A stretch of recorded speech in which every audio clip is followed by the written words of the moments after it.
Hello, it's day 28 and in our Old Testament reading we're still in Job, and today it's the turn of Bildad to speak to and against Job, and he kind of carries on where Eliphaz left off and he takes it a little bit further.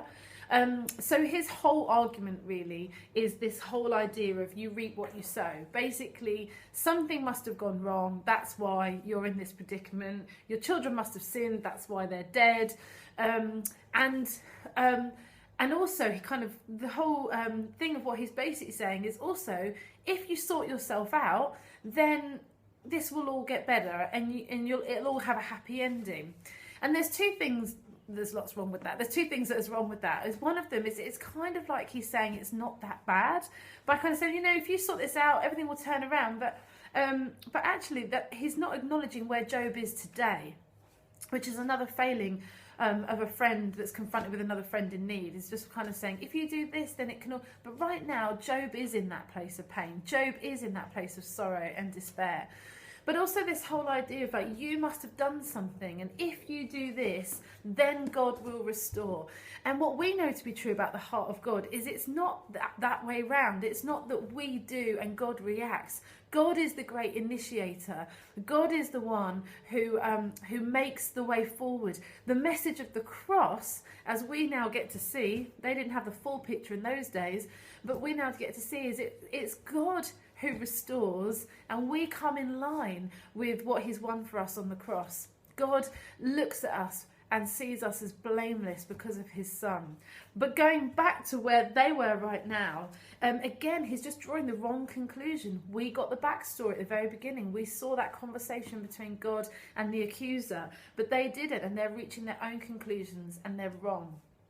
And then you move on to Job, and Job continues, obviously, to be in a bad way, and is feeling completely powerless at this situation. And what he's longing for is that God would declare him innocent before other people. He knows full well that other people are looking at his circumstance and they're drawing their conclusions, saying, "Gosh, what on earth did Job do to bring all this upon himself?"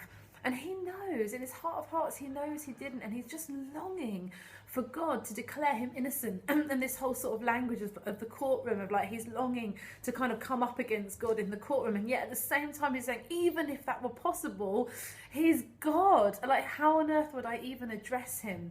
And then it moves in chapter 10 to him talking to God, and not just saying this is what I wish I could that could take place, but he's saying this is what I want to say to God. And then he starts to address himself to God. And I think for all of us, whatever they're facing, the message from Job today is keep the conversation open.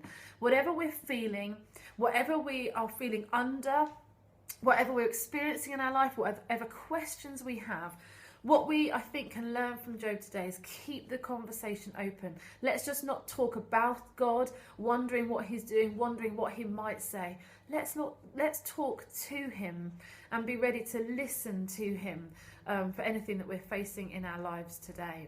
Have a good day, and I'll see you again tomorrow. God bless.